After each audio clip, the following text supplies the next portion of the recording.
Train Mumbai से दिल्ली के लिए रवाना हो गई थी, पर काशी के माँ बाप को नहीं पता था कि उन्हें एक रात जयपुर में भी बितानी पड़ेगी, जो शायद उनकी जिंदगी की सबसे भयानक रात होगी। ये बात तब की है जब 14 साल का काशी मुंबई में अपनी फैमिली के साथ रहता था। काशी के माँ बाप रमा और संजीव दोनों दिल्ली के रहने वाले थे और वो दोनों शादी के बाद काम के सिलसिले में मुंबई शिफ्ट हो गए थे। काशी दिल्ली बस एक ही बार गया था, जब वो 5 साल का था। बहुत सालों बाद काशी के पापा ने पूरी फैमिली के साथ एक ट्रिप प्लान की। वो अपने बेटे को दूसरी बार दिल्ली ले जाना चाहते थे ताकि वो अपने दादा दादी का घर देख पाए। मुंबई से ट्रेन रवाना हो चुकी थी। काशी मुस्कुराते हुए खिड़की के बाहर अंधेरे में झांक रहा था। उसकी माँ रमा उसके पास ही सो रही थी। सोते हुए रमा को एक सपना आया। अपने सपने में रमा को अपना छोटा बेटा नितिन दिखा। ये बात बहुत अजीब थी क्योंकि अपने छोटे बेटे नितिन को याद करना रमा बहुत पहले ही छोड़ चुकी थी। चलती ट्रेन में सो रही रमा के माथे से पसीना बहने लगा और एकदम से उसकी आंख खुल गई।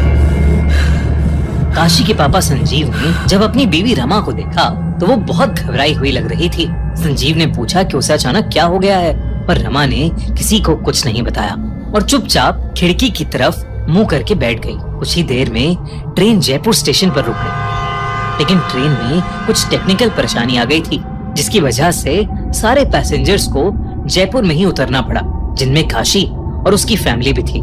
काशी के पापा संजीव ने प्लान किया कि वो आज रात जयपुर में ही रुक जाएंगे और कल सुबह पहली ट्रेन से दिल्ली के लिए निकल जाएंगे। रात के करीब 12 बज चुके थे और बहुत अंधेरा हो चुका था। काशी के पापा ने रेलवे स्टेशन के पास ही एक होटल ले लिया।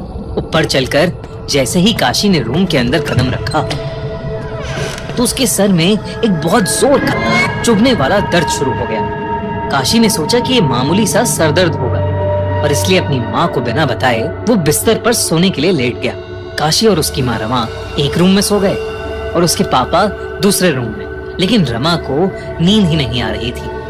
वो पूरे टाइम अपने छोटे बेटे नितिन के बारे में ही सोचती रही। जब काशी 5 साल का था तब उसकी फैमिली में उसके छोटे भाई का जन्म हुआ था, जिसका नाम नितिन था। लेकिन नितिन के साथ एक बहुत बुरा हादसा हुआ था। 5 साल का काशी और करीबन 1 साल का नितिन अपने माँ बाप संजीव और रमा के साथ ऐसे ही ट्रेन से एक बार जयपुर जा रहे थे। काशी के पापा संजीव ने जयपुर से वापस लौटते हुए छोटे से नितिन को पूरे टाइम अपने हाथ में ही पकड़ रखा था। पर रात में करीब 2:30 बजे 2 मिनट के लिए संजीव की आंख लग गई। ट्रेन के छोटे से झटके से जब संजीव की आंख खुली तो नितिन उनके हाथ में नहीं था। ये देखकर संजीव ने जल्दी से रमा को नींद से उठाया और उसे सब कुछ बताया।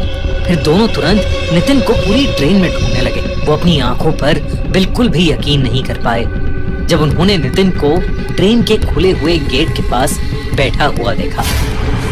किसी को कुछ पता नहीं था कि वो वहां कैसे पहुंचा।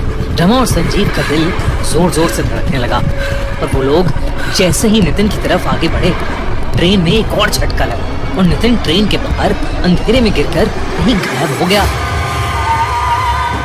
रमा की ये देखकर चीख निकल गई। उन्होंने फौरन चेन खींचकर ट्रेन रोकी और बाहर निकलकर नितिन को ढूंढने लगे, लेकिन वो कहीं नहीं मिला।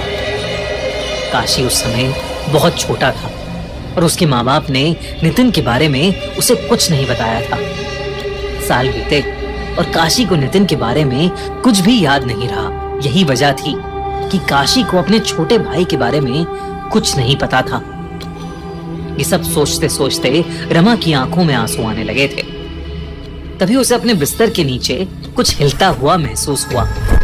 वो चुपचाप बिना हिले पता लगाने की कोशिश कर रही थी कि उसकी नजर दीवार पर टंगी घड़ी पर गई। रात के 3:30 बज रहे थे। एकदम से होटल के रूम का टेम्परेचर गिरने लगा और रूम में बहुत तेज ठंड हो गई, जबकि बाहर गर्मी का मौसम था। रमा को जयपुर की गर्मी में तेज ठंड लग रही थी। रमा को कुछ बहुत अजीब लग रहा था। तभी रमा की पीठ के पीछे से एक आवाज आई, माँ, पीछे मुड़कर मुझे देखो ना, मैं हूँ आपका नितिन।